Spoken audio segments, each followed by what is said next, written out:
get to go home. My blood levels are at least stable. There's 7.7 from the hemoglobin and 2 point something from my red blood cells. So I still feel like crap, but at least they're stable. So that's a good thing. I just have to keep going in and getting my blood drawn like every week or every other week. So just had my main line taken out and I'm gonna head home along with my fancy old woman walker. It's got wheels, so there won't be any tennis balls on it. Yeah. So, yay. Hey, so I thought I'd do a quick update. I'm not sure if I'm going to insert my video from yesterday, but as you can see, I'm home.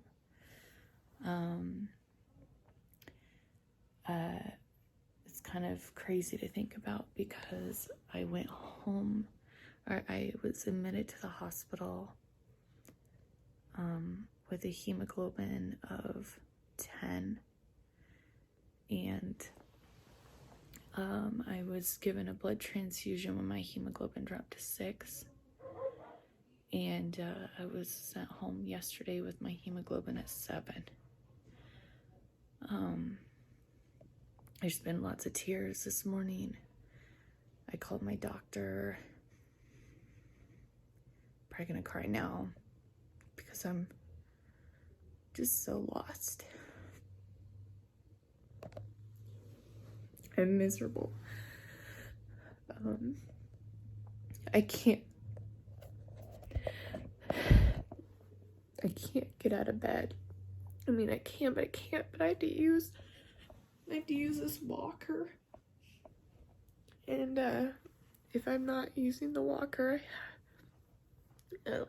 I can't make it up our stairs. We have a tri-level home, and so if I want to be comfortable, I either am downstairs in our living room with a couch.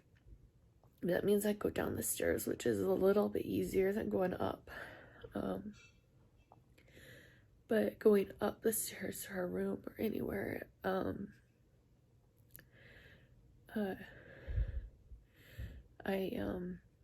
have to rest. I can't even make it up like 4 stairs. I have to sit down because I'm so out of breath.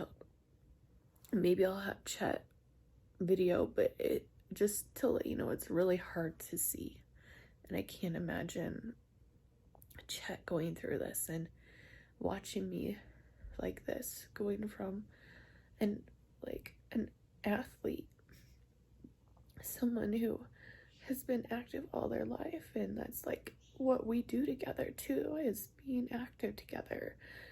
From that to go to me not even being able to go 3 stairs. They can't figure out what's wrong, but what's really ironic is that excuse my language, but my fucking health insurance called my effing room the day before yesterday. My health insurance found out what room number I was in at the hospital, and apparently it was a courtesy call to see how I was doing, and it was like supposedly their nurse, and just asked if I had any questions or anything, and asked how I was doing. And the first thing when she said, "How are you doing?" I said, "Well, I'm in the hospital." Like, it's none of your damn business.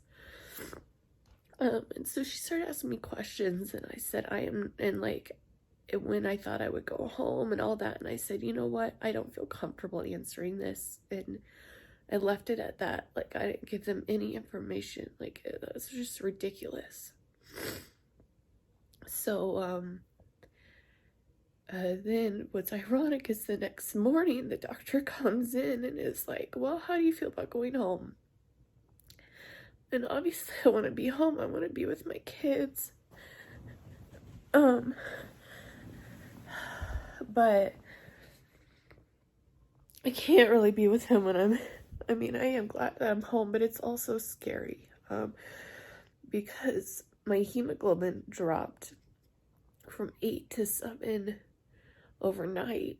And they said that that could be like lab error, but I mean, obviously they're not sure.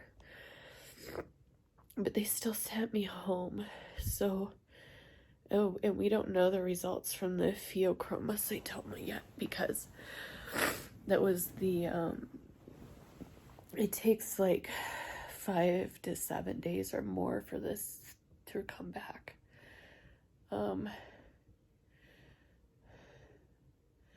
So, and if anyone's wondering about the oxygen thing or me breathing, they said that my oxygen level is okay, and I honestly believe it stays the way it does because I am in good shape. Really, guys, that's the one thing that I think has saved me, is being in good shape. I can't imagine not being in good shape. I thought I was gonna die a few days ago, so. Another thing is I'm still sweaty. I like, the sheets are just soaking in the middle of the night when I wake up. It's enough where you could like take your hand and wipe my legs or something, and then it's wet on your hand. Like, they think it's from the pheochromocytoma, but if it's not that, then what the fuck is wrong? Sorry, I'm being so honest here. I shouldn't have to hide my feelings anyway, so here you go. I am being as positive as I can.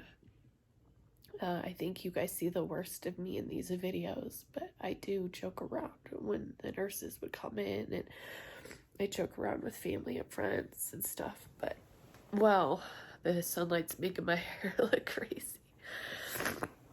But it's like, just moving in bed gets me out of breath. I did call my doctor's office though, and I told the nurse, you know, I was told I'd feel like crap for a while because it takes like 3 months probably for my blood to get back to where it was. So I'm trying to stay positive, because 3 months living like this is gonna be rough. I mean, obviously it's not gonna be like this and then all of a sudden better. Like, it's gonna be gradual, but what was I gonna say? Oh, when I called, I was like, yeah, the doctor said that I was gonna feel like crap for a while. And then the nurse kind of scoffed, and she's like, oh, that's an understatement. And then I was like, yeah, that is. So anyways, I just wanted to give everyone an update that I am home. I'm so happy to be home, but it's also really scary, and I know Chet's really scared. And honestly, if it wasn't for my doctor pushing to get me in the hospital when my hemoglobin was at a 10, I think I'd be dead, because if it had been a 6, like it had dropped at home, I'm sure Chet probably would have called an ambulance by then. I probably would have told him to as well, but yeah. I'm just trying to stay positive. Like, it's gonna get better, but it's so hard to see the light at the end of the tunnel when you don't even know what's wrong with you and why it happened. So anyway, I don't want this video to be too long, and no one likes someone cry. So let's make this happy.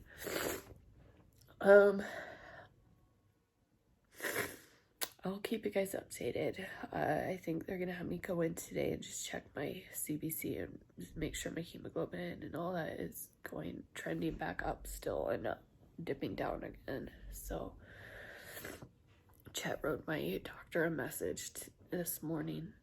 So anyways, peace.